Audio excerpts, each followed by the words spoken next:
नमस्कार। आजको कक्षामा म कक्षा 9 को पाठ 4 मा रहेको म को हुँ शीर्षकको निबन्ध लिएर आएको छु। यस निबन्धकार हुनुहुन्छ सुधा त्रिपाठी, डाक्टर सुधा त्रिपाठी, र उहाँ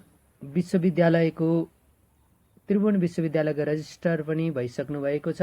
सायद यो निबन्ध लेख्दा उहाँ त्यहाँ हुनुहुन्न थियो र उहाँले त्यही भएर यो एउटा निबन्ध उहाँको यसमा समावेश छ र सुधा त्रिपाठीद्वारा लेखिएको निबन्ध म को हुँ शीर्षकको निबन्धमा उहाँले आफूलाई एउटा म चोर हुँ भन्नुभएको छ र सामान्य अर्थमा हेर्दाखेरि उनले किन आफूलाई चोर भनिरहेको छ। तर यो निबन्ध पढिसकेपछि हामीलाई थाहा हुन्छ कि उनले आफ्नो साहित्यमा विभिन्न क्षेत्रबाट चोरी गरेको भन्नुको आशय के हो त कसैको मन चोरेर आफ्नो साहित्यमा लेख्छु, अथवा फुलको बास्ना चोरेर आफ्नो साहित्यमा लेख्छु, अथवा बालबालिकाहरूको बालापन चोरेर आफ्नो साहित्यमा लेख्छु भन्ने आशयका साथ उनले चाहिँ साहित्यभित्र विभिन्न क्षेत्रबाट त्यहाँभित्र रहेका राम्रा राम्रा पक्षहरूलाई चोरेर अथवा त्यहाँको कुराहरूलाई लिएर बुझेर आफ्नो साहित्यमा राख्छु भन्ने आशयका साथ यो निबन्ध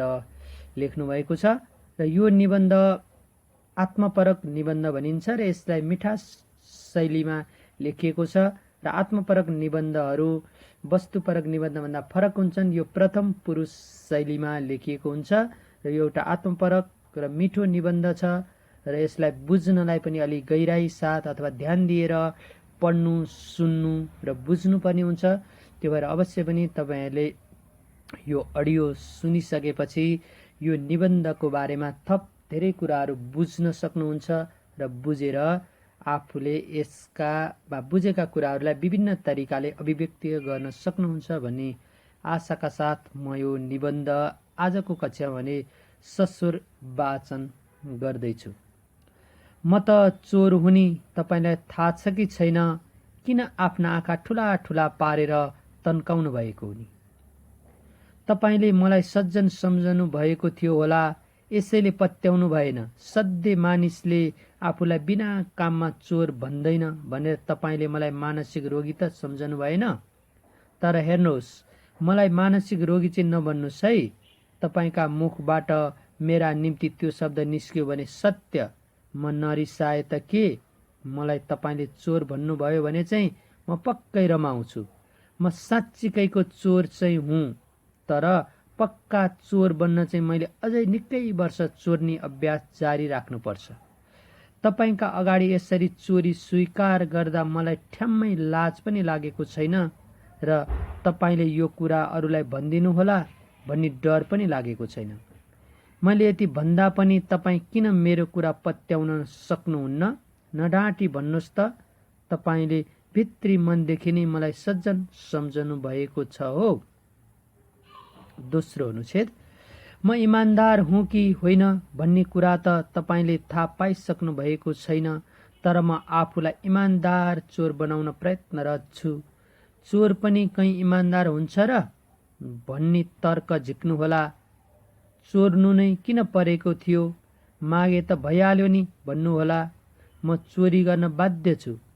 गुह्य कुरो त के भने मैले चोर्नी गरेका कुराहरू त मागेर कुनै हालतमा पनि पाउन सकिन्न। बाध्य भएर चोर्नै पर्छ। चोर्न बाध्य पार्ने अर्को मुख्य कुरा के भने नि, म असाध्यै गरिब छु। मसँग ती कुराहरू पर्याप्त छैनन्।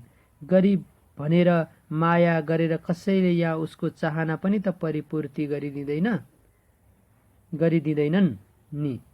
धेरै भए दयासम्म गर्ला, मलाई दयामा बाँच्न सकस हुन्छ। तेस्रो अनुच्छेद, फेरि तपाईँ मलाई त ती कुरा नचोरी बाँच्न सक्दिनस् त भनेर सोधिहाल्नुभयो। म तपाईलाई ढाँटी दिउँ कि साँचो कुरा बताउँ त? भइहाल्यो, ढाँट्दिन। एउटा कुरो ढाँट्दा फेरि सबै कुरा ढाँटेकै ठहर्ला। म साँचो कुरा चाहिँ भन्छु। हेर्नुहोस्, एकमुठी सास जोगाउन त पशुले पनि जानेकै हुन्छ। पशुले जति मात्रै बाँचेर हामी मानिसको जातलाई पुग्छ र हो, त्यो पशुले भन्दा अलिकता बढी बाँच्न मन लाग्यो, तर आफूसँग थप जिन्दगीका लागि पर्याप्त सामल थिएन। यसैले रहरले भनौँ कि केले भनौँ चोर्न चाहिँ बाध्य भएर चोर्नु परेको हो। अनुच्छेद 3 सम्म पढ्यौँ।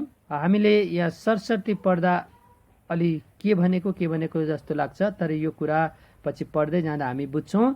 उनले समग्रमा आफ्नो साहित्यमा अरूको मनहरू, अरूका मुटुहरू, अरूका भावनाहरू चोरेर पस्किन्छु भनी आशयका साथ यो निबन्ध लेख्नु भएको छ। तपाईहरू थप अगाडि सुन्दै जानुहोला। बल्ल अब चाहिँ अलिकति खुसी लाग्यो मलाई, किनभने अब तपाईँले मेरा कुरा अलिकति पत्याउन थालेको भाव तपाईँको अनुहारमा देखा पर्न थालेको छ।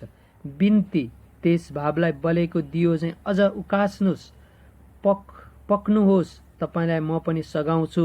तपाईँको मनमा मैले के चोरी भन्ने खुल्दुली जागे जस्तो छ। धैर्य गर्नुहोस्, म भए जति कुरा तपाईँलाई सुनाउँछु। तर तपाईँ फुर्सदी पो हुनुहुन्छ के? भइगयो, तपाईँको फुर्सदले जति थेग्न सक्छ त्यति मात्रै सुनाउँछु। लौ हेर, किन त्यति विधि चञ्चल हुनुभएको? सासलाई किन त्यति छिटो तान्दै छाड्दै गर्नुभएको? म अहिले तपाईँलाई केही सुनाउँदै नसुनाई भागेँ भने नि, ए लगार्नी पो भइहाल्यो। अब तपाईँलाई दुःख दिन्न, तर मैले बोल्दा बोल्दै बीचमा कुनै प्रश्न नगर्नुहोला। सोधे पनि मैले सबै कुरा बताइसकेपछि मात्र सोध्नुहोला। यहाँ उनले एकालापी रूपमा अथवा प्रथम पुरुष शैलीमा भने तापनि दोस्रो पक्षसँग संवाद गरेको अथवा इसारा गरेको, कसैले उनको अगाडि सुनिरहेको भन्ने शैलीमा उनले यो लेखेकी छिन् यो निबन्ध। अब हामी 5औं अनुच्छेदतिर जाउँ। चोर्न पाएँ भनेर मैले जे पाएँ त्यही चोर्नी हो र? त्यसभित्रको गाँठी कुरो चाहिँ चोर्छु। जस्तो बगैँचामा जान्छु, फुलहरूलाई आँखा र मनहरूले स्पर्श गर्छु। उसका मुस्कान चोर्छु, आँसु चोर्छु।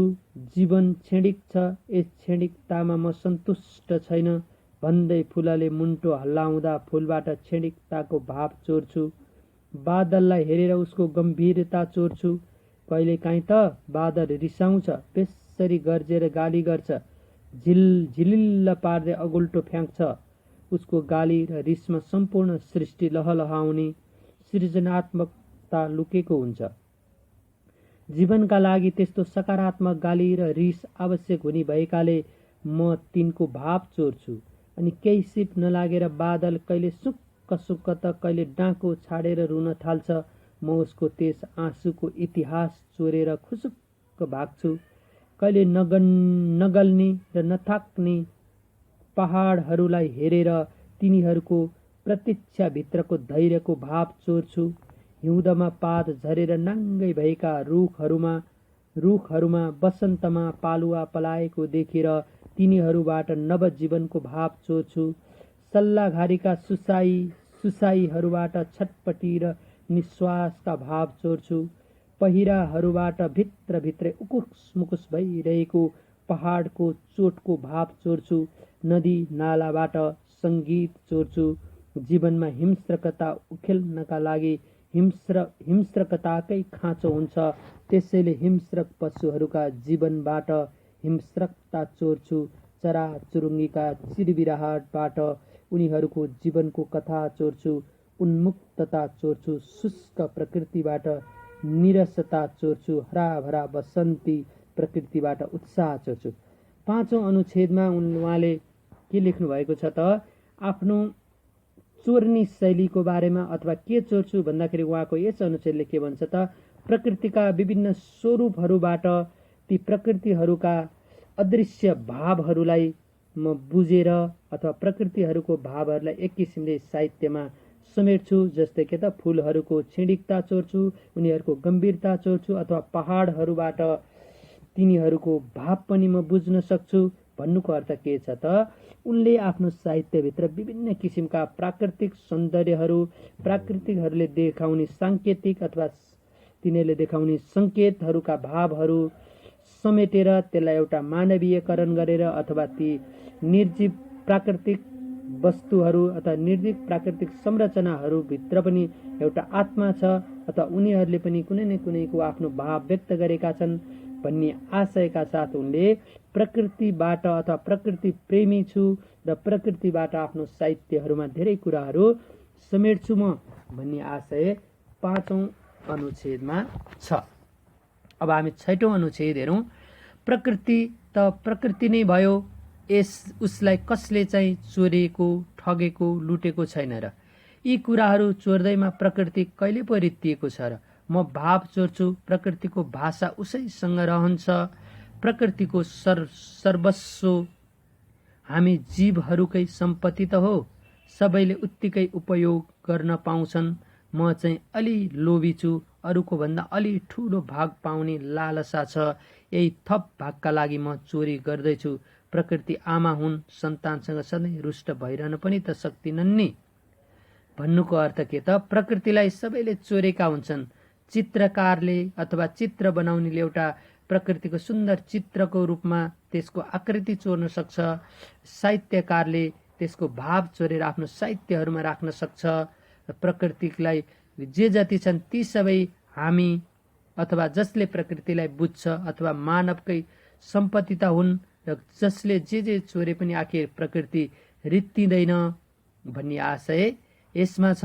र यदि जति सबैले चोरे पनि के त हामी सबै प्रकृतिका सन्तान हुन्, प्रकृति एउटी आमा हुन् भनेदेखि सन्तानले जति चोरे पनि अथवा सन्तानले उनलाई जसरी बुझ्दा पनि प्रकृति चाहिँ रुष्ट हुन्नन् भन्ने आशय 6औं अनुच्छेदमा रहेको छ। मैले आजसम्म सबभन्दा बढी चोरी आमाबाटै गरेको छु। मेरा निम्ति जगत भरकै आमाहरू मेरी आमामा आएर एकाकार भएका छन्। मेरी आमा मात्र होइनन्, मेरी निकटतम सङ्गिनी पनि हुन्। यसैले त मैले आमाको अभिन्न मित्र बनेर उनीबाट आमा भाव चोरी। सन्तान वियोगको पीडा पनि मेरी आफ्नै आमाबाट चोरी। मेरी दृष्टि हुन् आमा, संसारलाई हेर्ने भाव पनि उनैबाट चोरी। उनी छोरालाई पनि कम माया गर्दिनन्, छोरीलाई अझै बढी माया नगरी नहुने ठान्छिन्। चोरीले कुँजिएका पखेटालाई क्रियाशील नमनाई नहुने भन्ने पवित्र भाव पनि मैले उनैबाट चोरी। समाजले सिर्जिएका छोरी जातका लैङ्गिक विषमताले रन्थनिएका उनका भाव चोरी। खै उनीबाट त के चोरी के। 7औं अनुच्छेदमा के छ त, उनले चाहिँ साहित्यमा एउटी नारी आमा पनि हुन सक्छिन्, एउटी नारी छोरी पनि हुन सक्छिन्, अथवा एउटी आमा कहिले आफ्ना सन्तानबाट खुसी हुन सक्छिन्, कहिले सन्तान वियोगहरूमा छटपटिन सक्छिन्। र एउटी आमा छोरीका रूपमा हुँदाखेरि अथवा एउटा लैङ्गिक विभेद अथवा नारीका रूपमा हुँदाखेरि उनले भोगेका लैङ्गिक विभेदहरू अथवा सामाजिक विभेदहरू, सामाजिक असमानताहरू, यी सबै चाहिँ मैले एउटी आमालाई नारीका विभिन्न रूपहरूमा हेरेर चोरेको छु। अथवा मेरो साहित्यको अर्को स्रोत विश्वभरिका अथवा संसारभरिका आमाहरू पनि हुन् भन्ने आशय यो 7औं अनुच्छेदमा रहेको छ। 8औंमा आमालाई मात्र हो र, मैले त बाबालाई समेत चोरिनबाट जोगाउन सकिन। सामाजिक प्रपञ्चको बोध हुन थालेपछि सरलता, निर्भीकता र स्वाभिमान चोरी। कहिले बाबासँग बाजेर जुधेर र कहिले चाहिँ बाबाको आज्ञाकारी पुत्री बनेर उनीबाट पितृभाव चोरी। आज राम्ररी सोच्दा पो थाहा पाएँ मैले सबैभन्दा बढी आफ्नै आमा बाबालाई नै चोरेकी रहेछु। आमा बाबा बाहेक मेरा अर्को ईश्वर छैन, ती मेरा सर्वस्व हुन्। म तिनको पूजा गर्छु, तर उनीहरूलाई यो कुरा पटक्कै थाहा छैन। म आफ्ना मनमा तिनलाई विराजमान गराएर अव्यक्त भावनाका पुष्पहरू हरदम अर्पण गरिरहेको छु। अब यहाँ अर्को 8औं अनुच्छेदमा के छ त, जसरी आमा एउटी समाजकी प्रतिनिधि हुन् अथवा उनबाट समाजका विभिन्न नारी स्वरूपहरू र उनले देखाउने हावभावहरू चोर्न सकिन्छ अथवा त्यसबाट बुझेर अथवा आमालाई बुझेर साहित्यमा विभिन्न नारीका स्वरूपहरू प्रस्तुत गर्न सकिन्छ। त्यसै गरी बाबालाई बुझेर अथवा पितालाई बुझेर पनि उनले सामाजिकतामा हुने बुबासँग भएको एउटा निर्भीकता अथवा बुबासँगको एउटा जिम्मेवारीपन अथवा एउटा पुरुषले समाजमा निभाउने विभिन्न किसिमका रोलहरू, विभिन्न किसिमका भूमिकाहरू, यी सबै पनि मैले एउटा बाबालाई अध्ययन गरेर, भन्नुको अर्थ पुरुषहरूलाई पनि विभिन्न रूपमा अध्ययन गरेर मैले यो भावहरू चोरेको छु भन्ने आशय यहाँ प्रस्तुत भएको छ। त्यसै गरी 9 अनुच्छेदमा अब तपाईँ नै विचार गर्नुहोस् त, आफ्ना आमा बाबालाई त चोर्नीले अरूलाई के बाँकी राखेकी हुला। मानिसहरूले आपसमा विनिमय गरेका यावत प्रकारका प्रेमदेखि भने यसै तिनीहरूतिर तानिन थाल्छु, मित्रता गर्छु, उनीहरूलाई त्यसमा विश्वस्त बनाउँछु। त्यसपछि सुटुक्क उनीहरूले थाहा नपाइकन प्रेम भाव चोरेर उछिटिन्छु। मनमा नै विभिन्न पति पत्नीका ढाँचा तयार पार्छु र प्रत्येक ढाँचामा पति पत्नीसँग नजिकिन्छु। तिनका विभिन्न खाले भावहरू चोर्छु। कसैलाई दाजु भाउजू बनाएर दाजु हुनुको भाव र भाउजू हुनुको भाव चोर्छु। आफैबाट र भाइ बहिनीहरूबाट पुत्र पुत्री भाव चोर्छु। भन्नुको मतलब के छ त, यिनले आमा बाबा लगायत सबै समाजका हरेक पात्रहरूबाट अथवा समाजमा विभिन्न किसिमका भूमिकाहरू हुन्छन्, ती भूमिकाहरूमध्ये अथवा समाज भएका हरेक पात्रहरूबाट उनीहरूको भाव शैली र ढाँचा चोरेर त उनीहरूको मनोभाव बुझेर त्यसलाई जस्ताको तस्तै आफ्नो साहित्यमा समेट्छु भन्ने आशय यस 9 अनुच्छेदमा रहेको छ। त्यति मात्रै कहाँ हो र, तन मन र धनले दुखी हुनेहरूमाथि पनि मैले यस्ता कर्म गरेकी छु। उनीहरू दुःखले रुँदा र छटपटाउँदा म आफू पनि उनीहरूसँगै रुँदै र छटपटाउँदै उनीहरूका भाव सुटुक्क चोरेर आफ्नो मनमा थन्क्याएको छु। दुखी गरिबको दुःख पीडा दासता आदिको क्रन्दनको इमान्दार श्रोता र सहृदयी शुभचिन्तक बनेर उनीहरूबाट ती सबै कुराको पीडाको भाव चोरेकी छु। आफू जस्तै अन्य नेपाली महिलाहरूका जीवनबाट निस्सार लाग्दा रुवाई र कुण्ठाको भाव पनि चोरेकी छु। यो भाव त मेरो हृदयबाट जति खन्याए पनि रित्तिन सकेको छैन। रुवाई र कुण्ठाका नित्य नवीन भावहरू मनभरि मस्तिष्कभरि उथल पुथल भइरहनेछन्।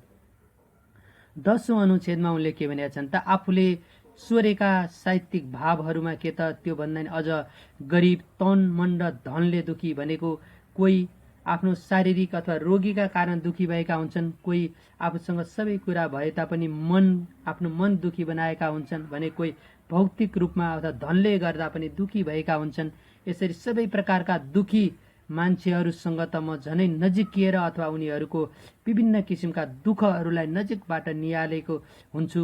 उनीहरूका पीडाहरू बुझेको हुन्छु। उनीहरूले भोग्नु परेका दासता अथवा एक किसिमको दुःख रुवाईहरूलाई पनि के त म नजिकबाट सुनेर अथवा आफ्नै हृदयमा अनुभव गरेर पनि आफ्नो साहित्यहरूमा ती भावहरू समेटेको हुन्छु।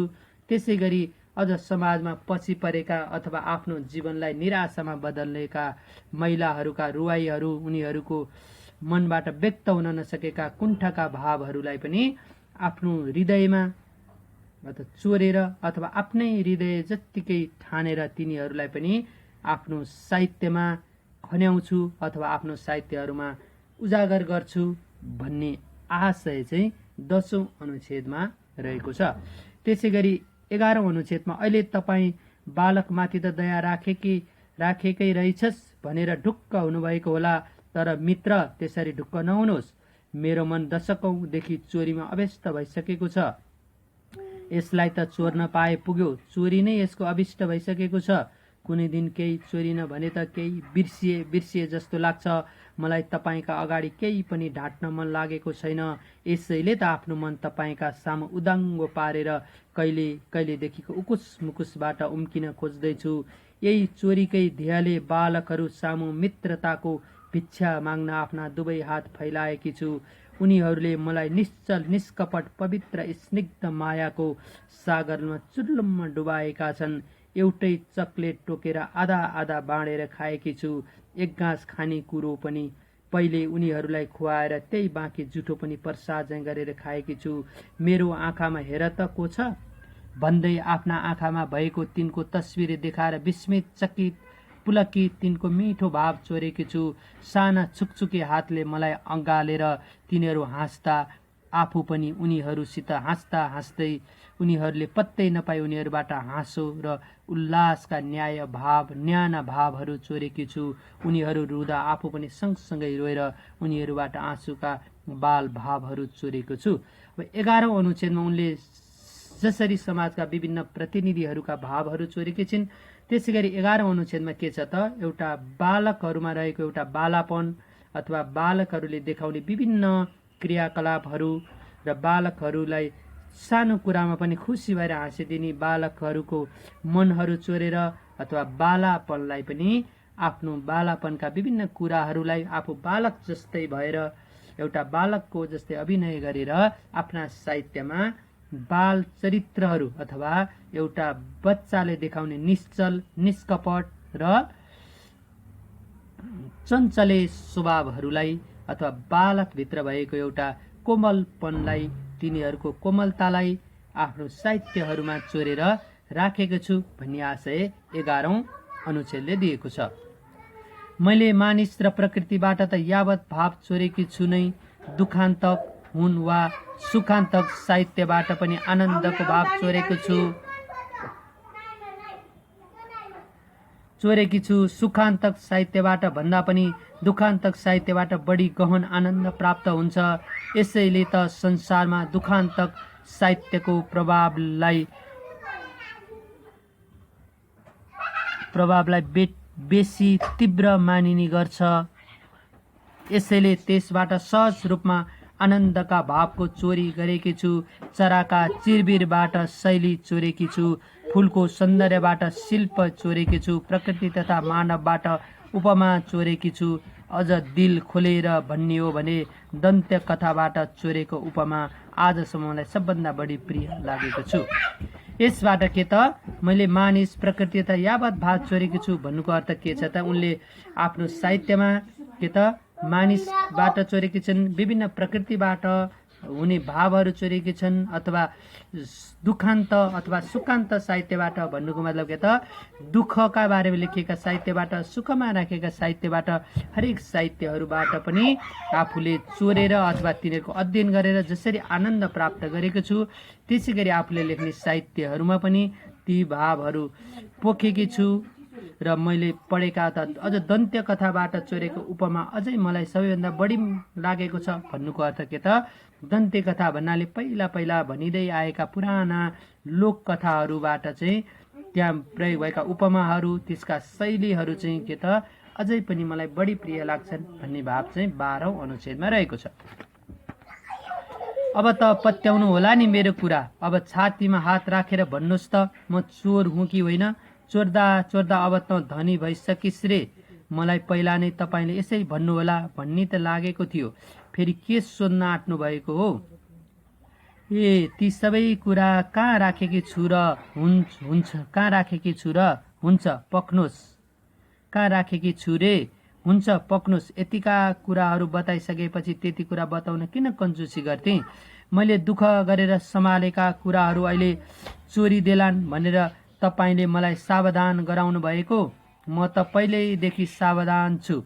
आजसम्म कसैले पनि मबाट केही पनि चोरेको छैन। सायद चोर्न लायक केही नदेखेर पो हो कि? कहिलेकाहीँ त आफूबाट पनि चोराउन रहर लाग्छ। चोर्नीले नचोरी दिएपछि मेरो के लाग्छ र? तर कुरा अर्को पनि छ। त्यस्ता कुरा चोर्दा एक त चोरिनीलाई नोक्सान पनि हुँदैन, अर्को उसलाई पत्तो पनि हुँदैन। यसैले आफू चोरीको कुरा मैले पत्तै नपाएको पनि हुनसक्छ। यति सबै भइसकेर पनि स्वयंलाई यसो छामी हेर्छु, तर रिक्तता सिवाय केही पाउँदिन। जति नै चोरी गरे पनि आफू त कङ्गालको कङ्गाल नै।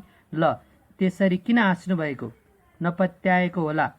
अघि पनि त तपाईँले मैले आफूलाई चोर भनेर घोषणा गर्दा पत्याउनु भएको थिएन नि। मैले सबै कुरा भनेपछि यो कुरा पनि तपाईँ अवश्य पत्याउनुहुन्छ। त सुन्नुहोस्, आफ्नो भावहरूलाई अक्षय कोषका रूपमा मनभित्रै पाँजेर राखेकी थिएँ। अन्यत्रबाट चोरेका भावहरू रित्तिएपछि आफ्ना भावको भोग चलन गर्ने सुर थियो। पुच्छारमा आफ्ना भाव र त्यसमाथि अन्यत्रबाट चोरिएका भावहरू थुपार्ने गरेकी थिएँ। ती चोरिएका भावले थिच्दा थिच्दा आफ्ना भाव त जम्मै पानी परेको सिमेन्ट चाहिँ जमिसकेछन्। कुनै दिन चोरी गर्ने इच्छा मर्यो भने त म ठुलो नदीको बीचको विशाल पत्थर शुष्क हुन के बेर होइन त? यो अनुच्छेदमा भन्न खोजेको के छ त, मैले जति पनि चोरी भनेर अघि सबै कुराहरू भाव बुझेँ, तिनीहरू आफ्नो मनले चोर्दा चोर्दा के त मेरो मन चाहिँ आफ्नो भाव भन्दा पनि अरूहरूको बारेमा अथवा जोबाट मैले भाव चोरेको थिएँ तिनीहरूको बारेमा सोच्ने बुझ्ने र उनीहरूकै बारेमा साहित्य लेख्ने अवस्थामा पुगिसकेछु।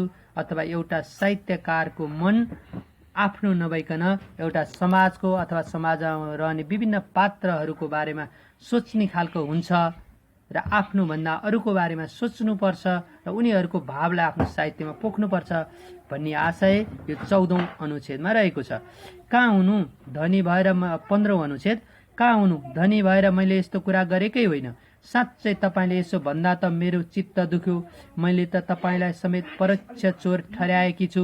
प्रत्यक्ष चोर्नी मात्र चोर हुन्छ र चोरीका सामान उपयोग गर्ने पनि त चोर नै हुन्छ नि।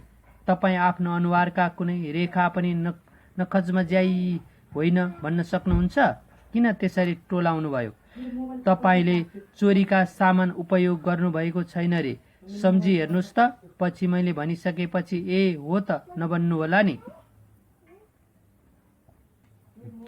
कुरा के भने नि 16औं अनुच्छेद, यो 15औं अनुच्छेदमा पनि तिनै जुन कुराहरू जुन भावहरू उनले हरेक ठाउँबाट लिएका थिइन् तिनी भावहरू चाहिँ कहाँ उपयोग गर्न सकिन्छ अथवा कहाँ उपयोग गरिएको छ भन्ने शैलीमा उनले सम्हालेकी छिन्। अथवा आफ्नो मनमा भएका आफूले बुझेका कुराहरूलाई चाहिँ कुनै न कुनै माध्यमबाट त्यसको सदुपयोग गर्नुपर्छ अथवा आफैले थुपारेर राख्नु हुँदैन, त्यसलाई व्यक्त गरेर अरूसँग पुर्याउनुपर्छ भन्ने आशय 15औं अनुच्छेदमा रहेको छ।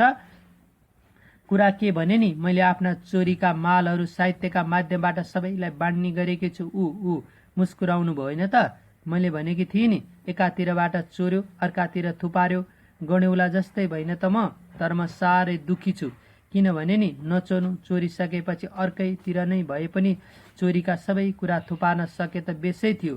तीमध्ये कति मेरा आफ्ना मनका भावसँग मिले र जड हुन्छन्, कति परस्पर विरोधी भावहरूसँग मिलेर विलुप्त हुन्छन्, कति चाहिँ साहित्य रूपी ढुकुटीमा पुर्याएर खन्याउँदै यताउता पोखिएर खेर जान्छन्।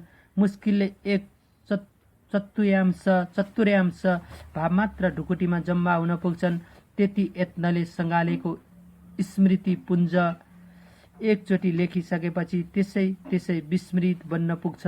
अर्को स्मृति नसँगालिन्जेल चाहिँ बस उनी मनको रिक्तता मात्रै। यसैले त म साहित्यकार बन्न पनि अरूका हृदयको भाव चोर्नु परेन र मित्र। अब तपाईँ पनि मैले चाहिँ खुला हृदयले भन्नुहोस् त, तपाईँले मेरो कस्तो मूल्याङ्कन गर्नुभयो? अन्तिम अनुच्छेद पढेपछि हामीले के बुझ्यौँ त? समग्रमा उनले विभिन्न क्षेत्रबाट, विभिन्न मानिसहरूका विभिन्न तहबाट, विभिन्न उमेर समूहबाट अथवा विभिन्न प्रकृतिबाट, मानिसहरूका विभिन्न दुःखहरूबाट जति पनि भावहरू चोरेर थुपारेकी छिन् अथवा भावहरू सँगालेकी छिन्, ती भावहरू चाहिँ मैले साहित्यमा पोख्ने गरेकी छु। तर जति भाव लिएको छु मैले ती सबै साहित्यमा पोख्न सकेको छैन अथवा तिनलाई कलात्मक रूपमा पोख्न चाहिँ म असमर्थ छु। त्यो भएको हुनाले म केही हदसम्म दुखी पनि छु। अथवा मैले ती भावहरूलाई कुनै एउटा साहित्यमा लेखिसकेपछि अर्को रचना गर्न अथवा अर्को सिर्जना गर्न केही समयको लागेको छ भन्ने आशय। समग्रमा सुन्दा र पढ्दा अलि अप्ठ्यारो जस्तो लागे पनि यसको जड कुरा अथवा यसको मूल भाव के रहेको छ त? हामीले अथवा साहित्यमा लेख्ने कुराहरू कुनै एउटा सीमित क्षेत्रमा नभइकन समग्र क्षेत्र, प्रकृति, समाज र समाजमा भएका विभिन्न घटनाहरू, विभिन्न उमेर समूहका मान्छेहरूको भाव, भङ्गी, शैलीहरूलाई साहित्यमा पोख्न सकिन्छ। यसो गर्यो भने मात्रै साहित्य सुन्दर हुन्छ भन्ने आशयको यो म को हुँ भन्ने निबन्धमा व्यक्त गरिएको छ। र यो निबन्धको सस्वर वाचन र यसमा केही जटिल पक्षहरूलाई पनि मैले सरसर्ती बुझाएर यो कक्षा आज यहीँ समाप्त हुन्छ। अवश्य पनि यस्तै अरू कक्षाहरू पनि तपाईँहरू अडियो कक्षाका रूपमा सुन्न र बुझ्न चाहनुहुन्छ भने नमोबुद्ध एजुकेसन च्यानललाई सब्सक्राइब, लाइक र सेयर गर्दै रहनुहोला। हस्त, धन्यवाद।